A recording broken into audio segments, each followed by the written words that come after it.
going back to this founder friendly, anybody can get on a list or anybody can claim to be founder friendly. And that is why I think it is so important for founders to meet investors outside of your fundraising window. And it's, sorry for the crude analogy. No one gets married on the first date, or virtually no one gets married on the first date. So why would you select a partner after one meeting?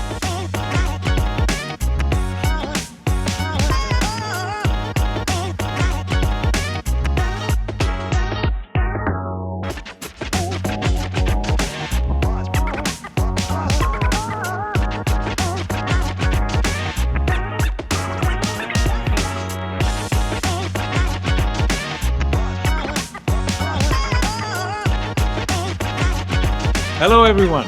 Once again, we welcome you to Fearless Founders. We love this podcast. I think Ike and I learn more than anybody else through the lives and the beautiful experiences that come through our talented guests. Today, we've got our very good friend, someone that we're very, very intimately connected with over all the years, Joe Kaiser from Mercato Partners, local to Salt Lake City, and a prolific investor with the firm and a leader and a great friend. He has already had 8+ years at Mercato, very seasoned, very, very leads by the heart for all the analytics that's required. He has the biggest heart. He's also done 3 startups himself, been involved in them, and a graduate of Northwestern University. We're excited to have our friend here. So we're going to have a blast. Joe, this is so fun. Welcome, so fun. Joe. Thanks for being here. I couldn't be more excited to be with you guys today. I love you both, and so it's such an honor to spend time together.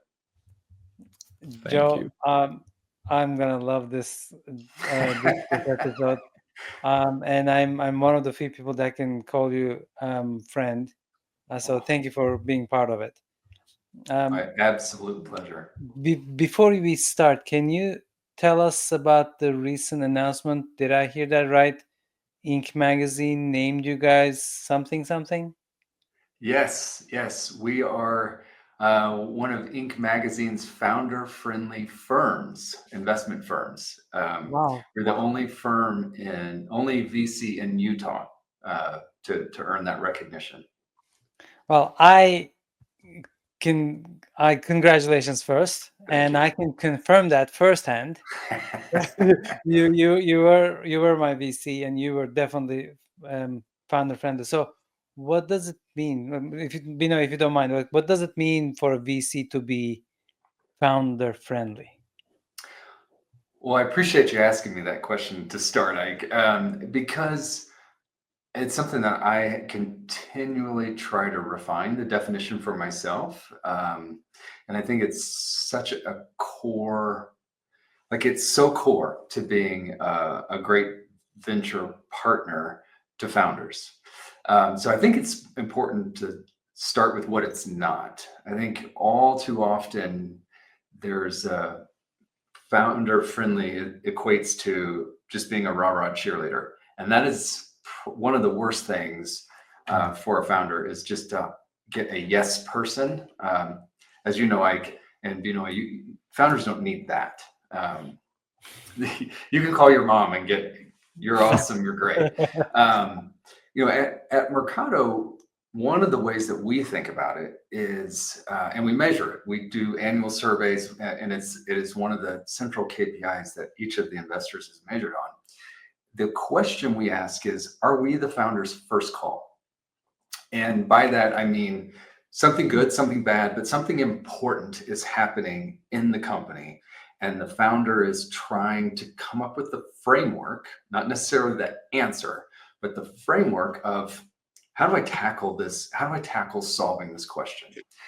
We want to be that first call. And if we can be, awesome. And if we're not, why not? Let's help us improve. So I think that's the big thing, how we think about it. And then I think there's some other things, transparent and respectful conversation always. Again, don't want to be the yes person, but you also don't want to be belligerent and unkind and disrespectful. That gets no one anywhere, right? So I think those are some of the big things that I center on, Ike.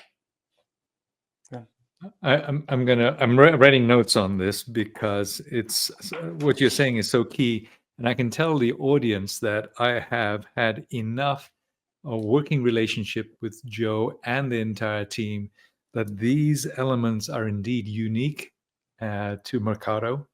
And I've been in other businesses where I've had investors and they have been absolute a-holes. They have just been tyrants. Once the elevator opened up for a board meeting, and I was talking to the VP of marketing, and the board member walks through, sort of tosses his bag to her. You got it? And says, "Hope everything's ready. Let's go." Very arrogant. And so I've Yeah. experienced it all. I've had the boardroom desk being thumped and F this and F that tirade. I've seen it all, but Yeah. never, Joe, from you and the team. And so it's a big distinction that those who are listening and watching this understand. You can run the full spectrum, right? From the meek and walk all over VC, which is really rare, but you have a lot more of the sort of aggressive, pompous side and intellectual sort of pride that kicks in. So I'm just raising my hand in support. Mercato, thumbs Yeah, up. I recall fondly telling Ike this the first time we met.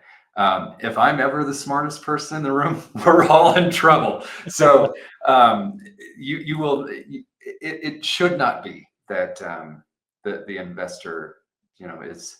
I think that there's two third rails that founders have to be aware of with their board and with their investors. On one side is just you're AWOL with your board. You don't talk to anybody on the board except in the board meeting, and no communication outside of that. That's one. You don't bring them along on what you're building, what you're doing. And the other third rail is asking for tactical permission. Like, I want to give this person a promotion, or you guys know the spectrum of decisioning that you as the CEO you own personally. So I think anywhere in the in between is fine. But if you're bumping up against either of those rails, you're in trouble as a founder or CEO. that is really hard for first-time founders. And I lived it through. The mindset is like you respect and you want their approval, right? So you go to them for little things, but which is not a good thing. Like, hey, I want to give raise to this one and all that, because the board expects you to operate, not come to them as an operator. If my perception is correct, but at the same time, on the other hand, the trust is so important. You have to be transparent with them what's happening, right? If you hide things from them too much, then if the board loses the trust in the CEO, then the game is over. It's just a matter of days after that. Yeah, and I would say, from an investor perspective, no investor should have the point of view that nothing ever goes wrong, or that that line is just always straight up and to the right, and it's easy. No investor that is a professional investor will bring that mentality, whether they pretend they do or not. But I think as a founder and as a CEO, as you communicate with your board, it is, here's the challenge. Here's how I'm tackling it. What do you think? Have you seen anything like this? And a good investor, a good partner, a good board member should say, yes, I have. Here's what I've seen work or not. Or I'm going to be honest, like I've never seen anything like this before. You and I can put our Rolodexes together. Maybe we can come up with a person or two. You know, maybe we can call Bino and ask him when he saw this, how he confronted it. But I think honesty flows both ways, and just being transparent about problems and how to tackle the problems is so important. This is the $60 million response you just gave, Joe, because there are so many founders, which is why I have a job, who are squeezed between the expectations of the board and their prospective C-level officers, in which they have to appear competent up and competent down. And so they're caught in a little bit of a high pressure cooker in which, how much do I reveal? In fact, I know for a fact that when some VCs introduce me to a prospective CEO to coach, they've said it to me. Are you a spy? Will you be sending and making all of my awards visible to my very investor that I may need a subsequent round from, and which I need to imbue trust? What you said is so important, that founders need to be real. They need to be out of that fear mode to be able to say, I've got some topics I'd like your help with. I've got some wins, but I've got some problems too. And if they can approach and have such a relationship with anyone, not just the board, but even their executives and VPs, how much more refreshing it would be, and how much more the unity that the team would feel in tackling together, up or down. And I'm making that very deliberate point so that the listeners can understand, oh, I have hope. I don't have to be guarded all the time. I don't have to hide, which is a frequent and a natural posture to assume. So. And I think, going back to this founder friendly, anybody can get on a list, or anybody can claim to be founder friendly. And that is why I think it is so important for founders to meet investors outside of your fundraising window. And it's, sorry for the crude analogy. No one gets married on the first date, or virtually no one gets married on the first date. So why would you select a partner after one meeting? I can appreciate it's so exhilarating when you're trying to get your business started and you get that first term sheet and, oh my gosh, like it's now real. I now have gas in the engine, gas in the tank. But again, like, you are inviting someone, like your boardroom is at the very core of your business. And when you take that dollar and you sign those documents, you are allowing that counterparty into your family, and they're your family now until effectively for the duration of the journey. And so I think my advice to founders is get to know that investor, not the firm, the specific investor that is going to join your board, and make sure that person is a cultural fit, someone that as best you can. When something is hard, and it can be a good hard, it can be bad hard, whatever, it's a hard moment. And as you guys know, the hard moments come up once a month.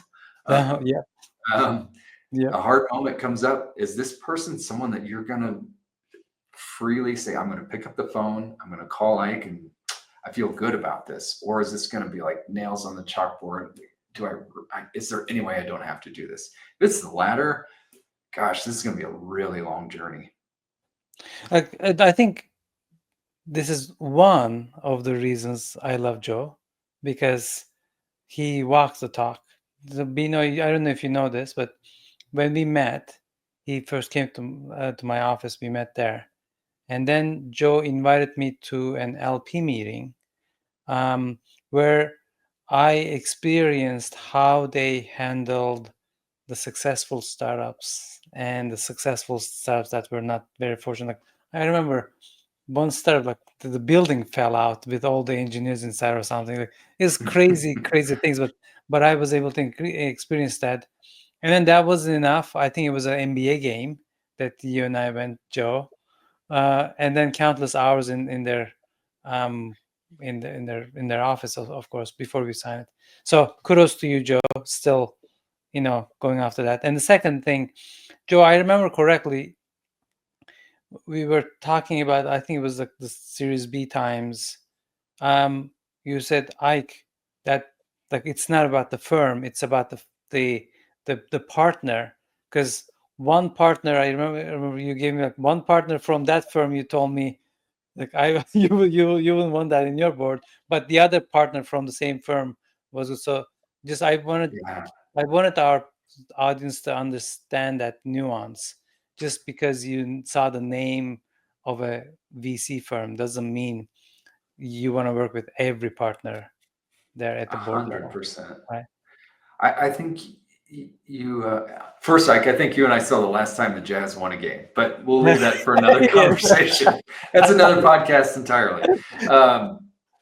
But I think, again, like, not only should you get to know the person that you're allowing in, but I also think you should go into your fundraising process. Part of the going into the fundraising process is to say, okay, like, I'm going to give a board seat to my lead investor here. What do you want to solve for in that person? Is it someone that is an industry insider? Is it someone that's just really smart? Is it someone that knows how to scale? Is it someone that just has a deep Rolodex? There's a spectrum of things that you could prioritize.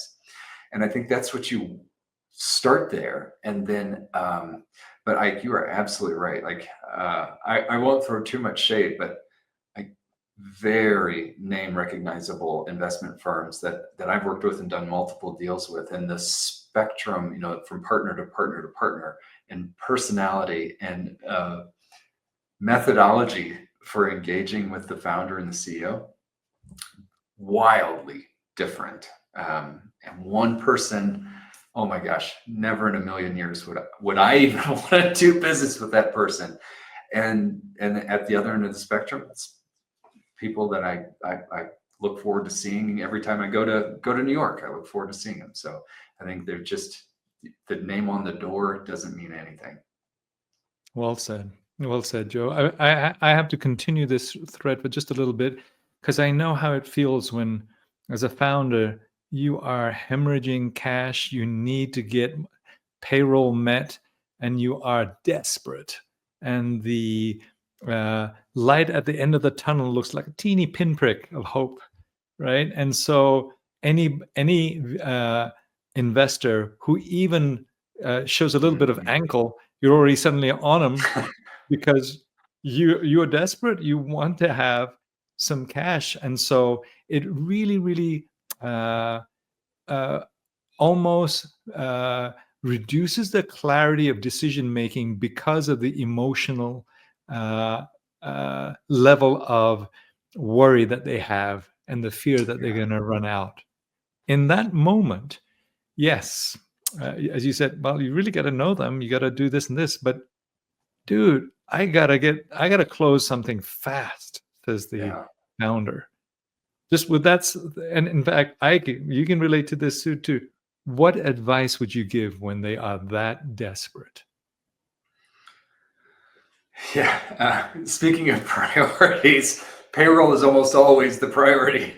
And so, I don't want to suggest or portray like there's this, if you have 10 days of payroll left, that you should say, I'll hold out. I would say scoot back from that. And in your budgeting and planning process, give yourself ample time. And I appreciate, like, hey, if you're in stealth mode, you're coming out of stealth mode, or you're trying to raise that seed round, this is different. I think there's a couple things that you can think about though. Is what is the reputation of the person? What is their track record? Personal track record, again, not the track record of the firm. And that can give you some orientation. So if it is a younger person that's newer, less track record, you can generally assume that they're going to be eager and very engaging. Maybe not nice, but eager and engaging, trying to carve out their brand, their personal brand. And so you can orient to that. about, hey, this person's going to be really likely going to be really interested in being very close to the fire, close to the flame. I think the other end of the spectrum where, hey, I'm now this person's 14th board, just law of large numbers, the amount of time that person's going to be able to dedicate to you is going to be razor thin. There's probably a reason that that person has 14 boards. She's probably an amazing investor. Probably, I don't know, but could be an amazing investor, deep Rolodex, deep expertise. So that tells you, though, that that person has very limited amount of time. So you're going to have to be surgical about how your asks and how you engage with that person. So I think there's some tells, if you will, that you can that if you have to take money before you have an opportunity to really build a relationship, then at least there's some signals. The other thing is, depending on the round, diligence means different things, but take it upon yourself during the diligence process. Obviously, if you're on fumes from a cash flow standpoint or a cash in the bank standpoint, you want to get through diligence as fast as you can, but you can get to know your investor and get a feel for what that engagement's going to be like during your diligence process. Yes, well said. And the deal docs negotiation. Yes. Is your investor and the firm's lawyer, are they picking at every single little thing, or are they honed in on the critical items and nothing else? They're not fighting over every little thing. I think there's a lot of signaling there too. Right. Yeah. I think two small points. One, sometimes even if you don't need the money, you're not cash strapped, but when you further along the process, it's been 2 months, and then the money is coming now, only little things left, you start to make plans, and your team starts making plans, everybody makes plans. So the walls close in on you a lot more at the end. So the founder needs to be cognizant of that too. And Joe, about what you said, like how the partner will react. Sometimes on both parties, CEO or the partner level, don't know how the legal teams are fighting over little tiny things because they have to be the right about one little word there. So for a founder to raise that issue with the partner, hey, can you come in and then insert, why are they spending our mutual money on this and waste our time? And you can actually get a lot more from how that partner is going to behave in the future as well. Well, absolutely. I mean, the thing that I would, as we all know, like whatever in a term sheet, one of the last lines of the term sheet is, you are going to allow us to spend X on all deal expenses. UCO, you're going to allow the investor to spend X dollars on this deal, on diligence. Well, you can rest assured the lawyers see that number, and that is the invoice every single time. Yes. Surprise, surprise. I don't know how that happened. Exactly. It's just random. And I want to close the very topic I brought up with advice to our listeners and viewers from someone who's been in that starvation mode, desperate to meet payroll. I will say this, you're not going to like this comment, but I found out that what I think is the worst thing in the world to reduce headcount, to actually give the bad news to the internal team, is not the worst thing in the world. To buy the time by reducing expenses, communicating, hey, we're going to have to furlough, we're going to have to do something, actually come up with a better solution when you give yourself just a little bit more oxygen to come up with clear thinking and ability to plan something and to land the right investor, versus always being propelled, as I was in the past, by I've got to keep my commitments to my employees, I got to keep them happy. No, you got to do the right thing at that time. So true, Binoy. So true. Right? Yes. Yeah. Hopefully we can get into this topic, but this is the difference, I think, between the first-time founders and the second and more, right? Yeah. This is one of the lessons you learn in the hard way. Yeah. Yeah. And with that said, just because it's a juicy topic, how do you, as a very prolific investor, balance the priorities and the responsibilities up of the LPs as well as all the portfolio CEOs all saying, feed me, feed me, feed me? Right? That is this seat that I'm in. That is what makes this job unique, I think, compared to most, compared to virtually any. We're not a marketplace, obviously. We're not just connecting LP dollars to great founders. And I think it is from our seat. I think our LPs are transparent about their expectations, about their return expectations, about the types of companies that they want us to invest in. Like for us as a Series B, Series C, Series C stage investor, our LPs expect us a certain risk profile of company that we invest in. So that part I think is pretty straightforward.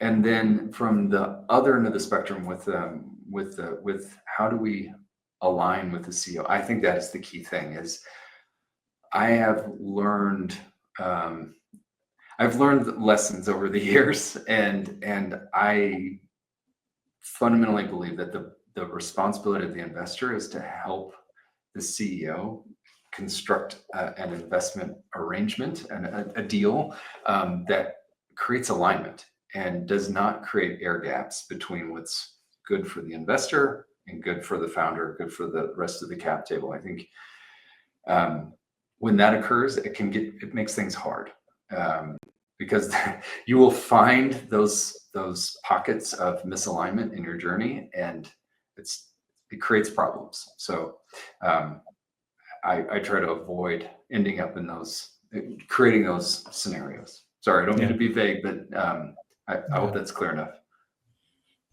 Ike? No, it is clear. I think that's from the CEO's perspective, right? As a founder friendly VC, they need to see you as like somebody that they can do the first call when there's a problem in the company. But they also need to understand that you have your responsibilities to LPs, and I think if they know how the delineation works, just like you explained, like from the LPs, they don't really get into what is happening in every single portfolio company last quarter, right? That's not the place for them, right? The place for them is your results, obviously, but also the profile of the companies that you invest with their money, right, from the pool. I think explaining the founders these dynamics will eliminate any misconceptions about your role as a VC between the two parties. Yeah, I think that is spot on, Ike. I think, regardless of what's, the stage you're at, the industry you're in, all these, the amount of money you're trying to raise, how much are you selling, control, not, more than 50%, less than 50%. I think how normal your business and this round looks to everything else that investor does is an important question that a founder should ask if you are of your lead investor. So if your lead investor is normally a buyout investor, but they're taking a flyer here and going to take a minority, how they typically engage with portfolio companies is much different. If they are generally a late stage investor, but now there's something spectacular about your business, and so now they're going to be a seed investor and lead a seed round. It's a different muscle. The opposite is also true. If someone's typically a seed stage investor, but they're just going to bulk up and write that $20 million check to lead a Series C round, it's just a different skill set, a different approach at that stage. So I think you hit the nail on the head. Like how normal is what you're doing. If you're pick the industry, and like your biotech, and this investor is usually a SaaS investor. Do they understand what you do? I mean, it's to Benoit's point. Hey, it may not matter. I'm keeping the lights on. I'm keeping my team in place. But the more normal, the more down the fairway you are for their portfolio and style investing, the better off and the happier you're likely going to be. Super. That I just learned something there, right there. Thank you. That was very good. Related back to the founders, Joe, if you could advise all of us, what do you normally see in terms of errors, mistakes before a founder gets funded, and what errors and mistakes you regularly see after they're founded? What do you see regularly before they get funded, and after they get funded? It's a great questions. I don't see it as often now, but I used to see this a lot, where a founder would say, "I'm not taking investor calls. I'm heads down. We're too busy. Like I just don't have time for you." And then they wait for the round to start before they start building relationships with investors, and then they fall into this trap. They might get funded. They might get 10 term sheets, but they don't know the people they're getting these 10 term sheets from, and then the likelihood. It's like Russian roulette. The likelihood that they're ending up with an investor personality of an investor that they're not happy with, they're kind of stuck with what they get. So I would say that is an issue. I would also say, as the three of us are parents, and each of us has the smartest, most beautiful, most talented, in Ike's case, young ladies, two girls in Joe's case, and two girls in my case as well. Yeah, most talented people in the world, and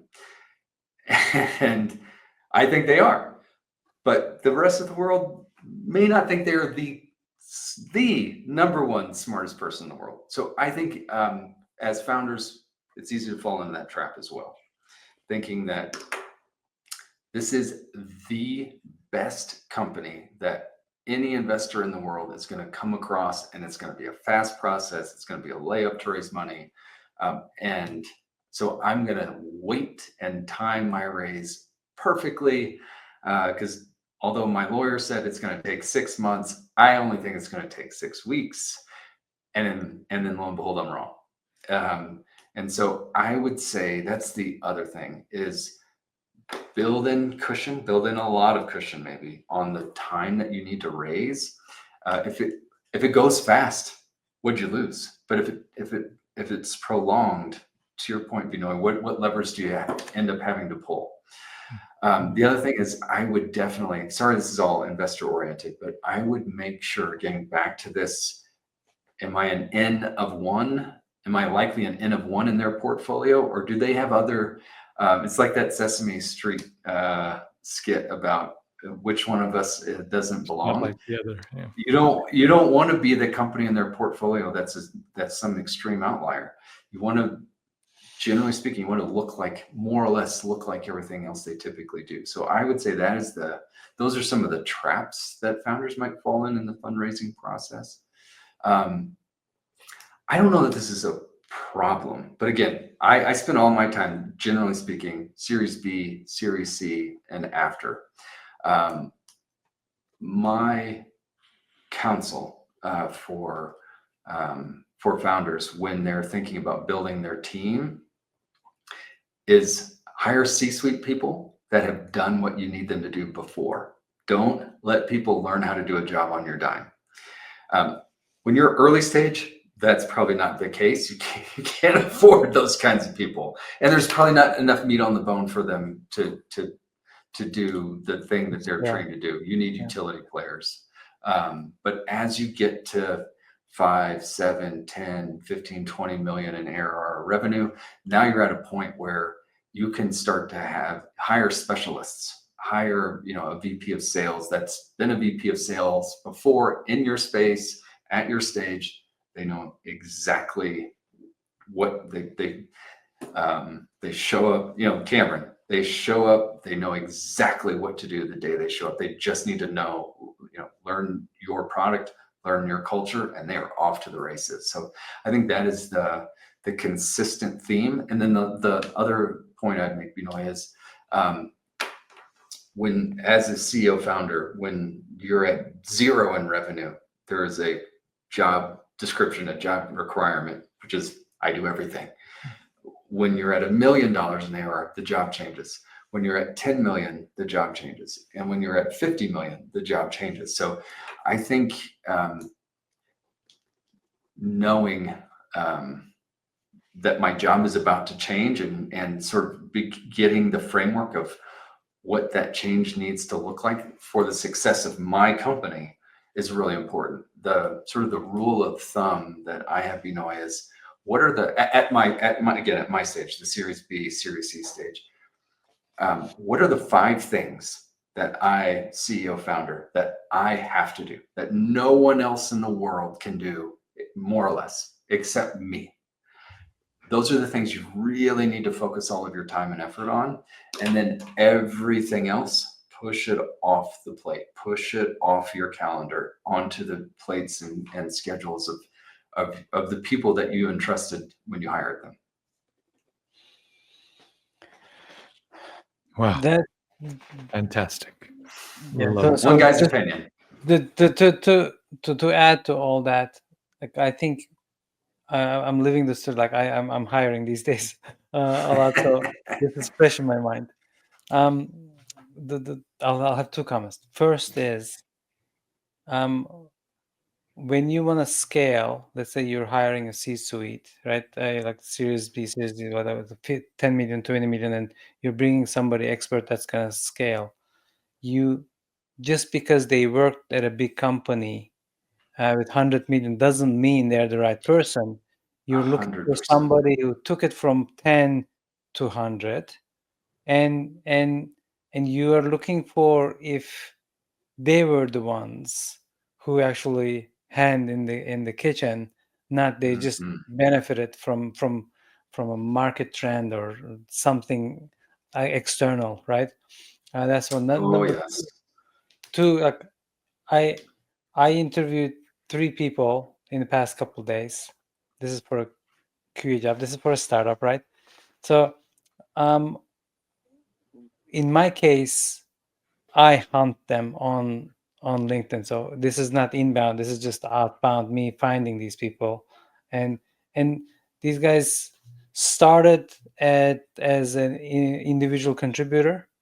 As the startup grew, they became managers. So one of them, she said, I enjoy being manager now, and I want to be a manager. And in my case, I'm not hiring a manager. I am looking for somebody who's done this before and repeat. One, they experienced that startup high. I'm looking for that people that wants the same high. The second one also did the same thing, but it says, I love startups. I would just want to do it again. Like, so the founders has to be careful about like who they're bringing, who's going to help them scale. But is this the right person? It's not even just if they've done it before. If they want to do it again, Yeah. with you. Yeah. I'd be curious how you both have thought about when you've similar vein, like when the 2 of you have recruited co-founders for companies that you've started. How have you tackled that question? Mine is easy. Can I go first, Pino? Go. So after my business was acquired, I am serving my sentence with my golden handcuffs. I'm thinking about the next one. I called a friend of mine that I really value his opinion. His name is Joe, by the way, but that's not that important. And Joe tells me that, Ike, you're good this, and that, but you're not so good this, and that. It might be a good idea for you to find a partner, co-founder that will fill your gaps. Here I am. I did. Good. Yeah, you did. Joe, great question. I've done 5 from scratch, 5 mostly tech, and I've always had partners. For I've always known what I'm not good at, and that's first step, which is where I just went what I'm not good at, and almost invariably they happen to be subject matter experts in that industry or that product. For I represent the operational skill and the capability to scale. So I know from left to right what it's going to take to get from 0 to 100%. But the actual product or the industry will be generally new to me. So I will go find someone there that has that level of augmentation to what I don't have. And immediately next to that, almost on equal level, is whether or not I can trust them. Trust them is just huge.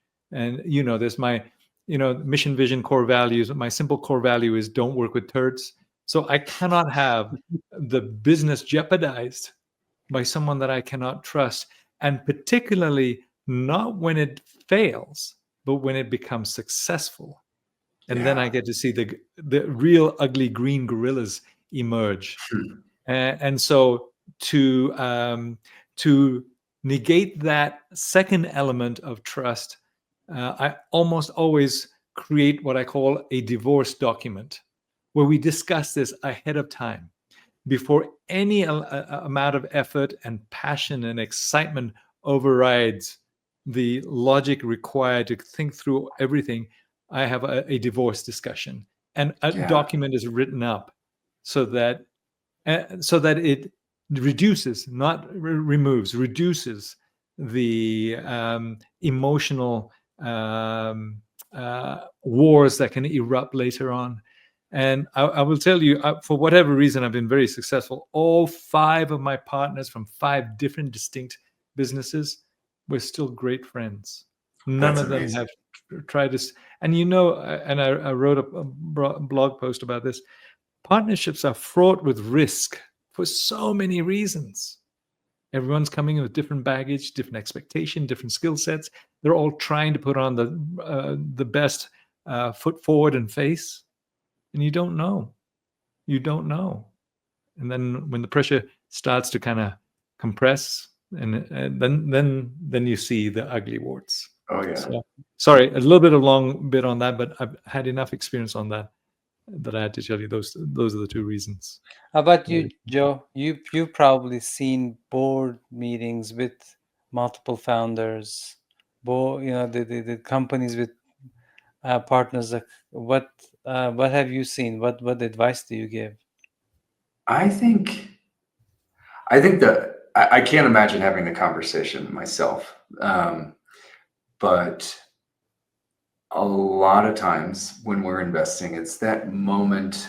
It may have already happened before us, or it's just on the cusp of happening, where one of the founders has sort of assented to, maybe for the first time, there's a clear CEO of the founding group, and the others are not. And maybe even this is the point where the assenting CEO says to the 1 or 2 or more of the other founders, "Hey, I love you, but I need you to take an individual contributor role. Like you are not going to be the C-suite person for what we need to happen in this next chapter of the business, or something alike to that."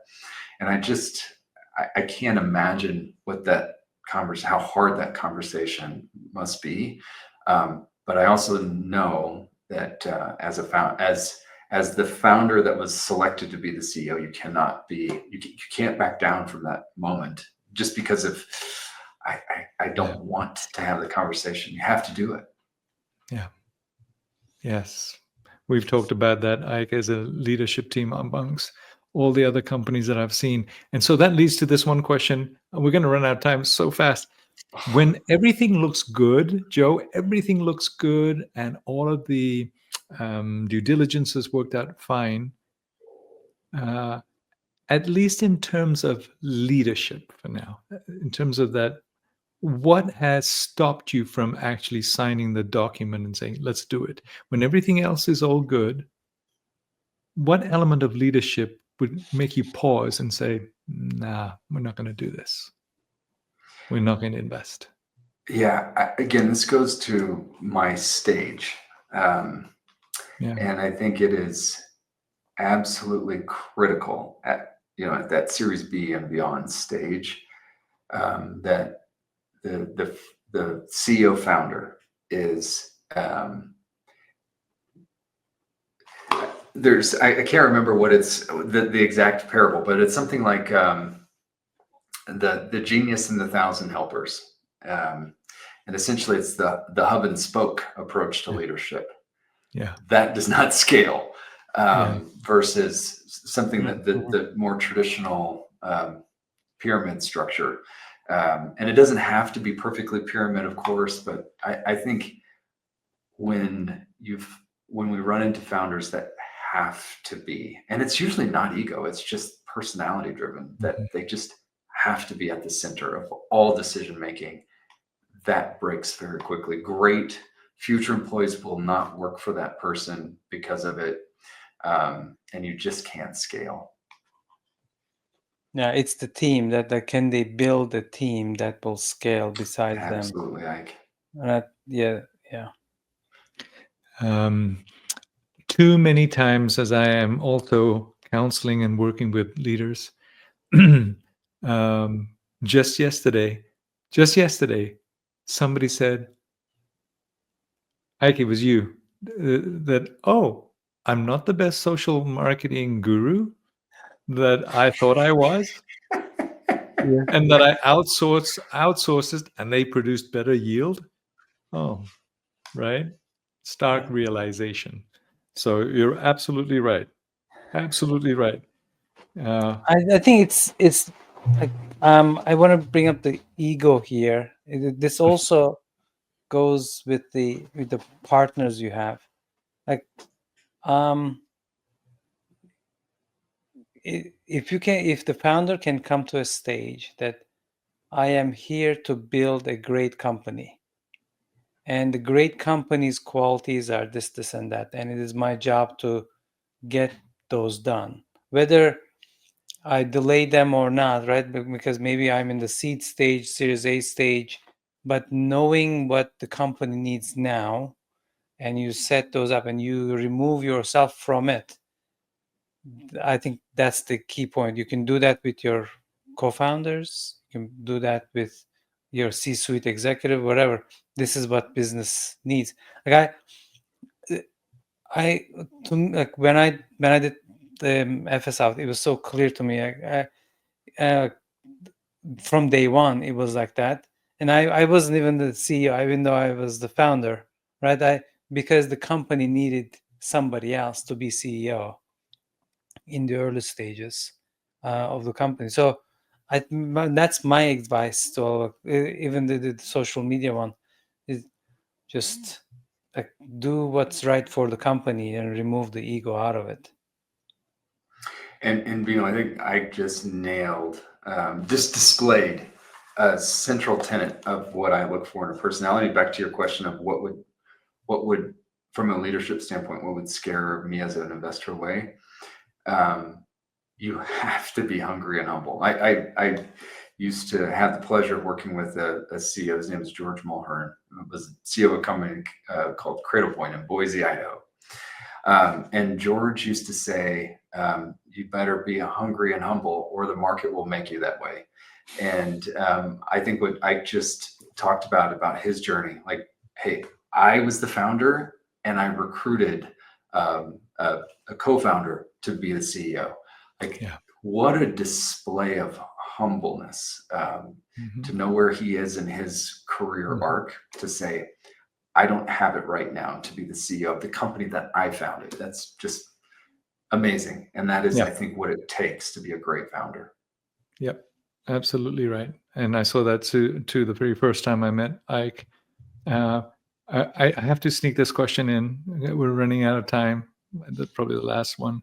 So it's an important distinction for many of our followers, listeners, viewers, that they're all excited about starting their business, and at some point or another, investment may be required.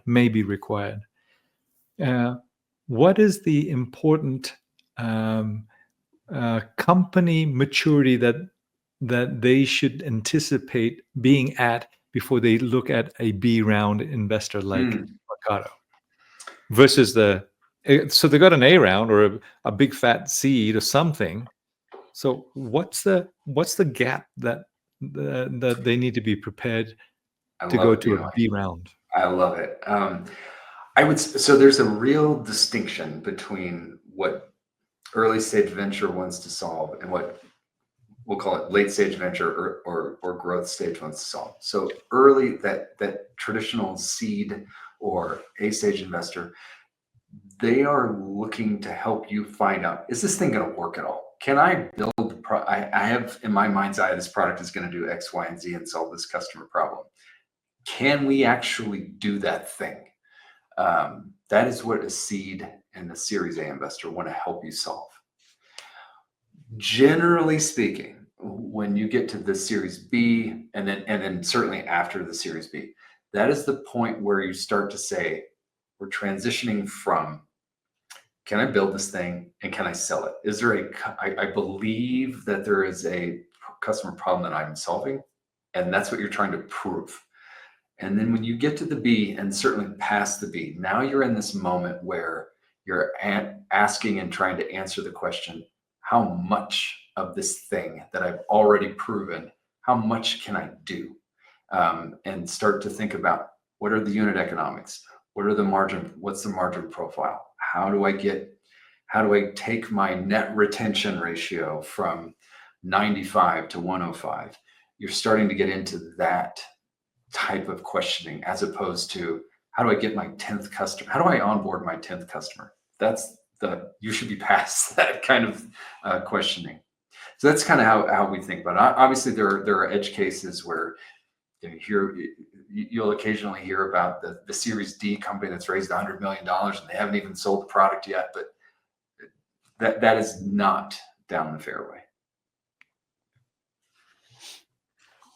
What did I forget, Ike? No, I don't have anything to add. You nailed it. Yeah. You are stymied.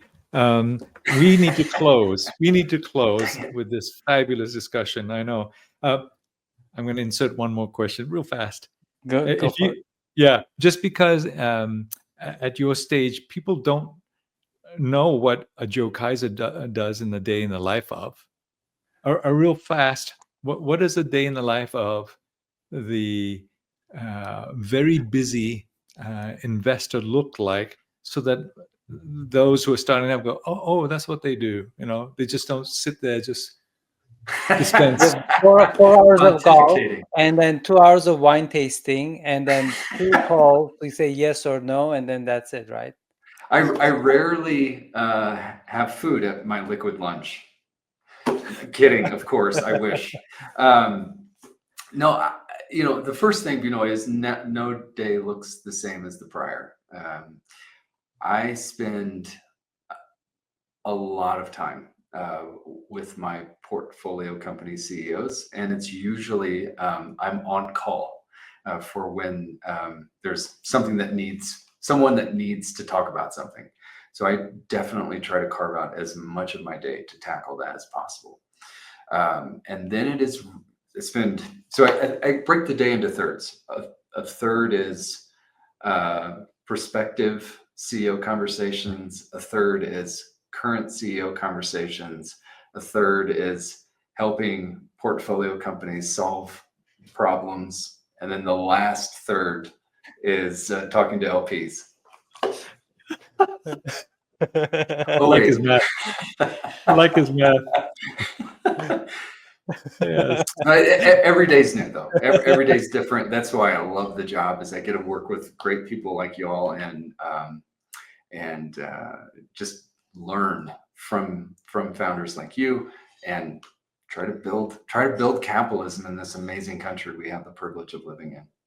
That is a true statement, indeed. And we are privileged to have you as a friend and a remarkable mutual. professional at the same time. Thank you, Joe. Thank you so much. And so, okay, Ike, is that okay? We're going to close. We run out of Go time. for it. Yes. Thank you, Joe. Thanks. I appreciate Yeah. you. Well, look forward to seeing you guys skiing soon. Soon, yes. Thanks, everybody. Tune in for the next episode. Appreciate it, Joe. Thank you.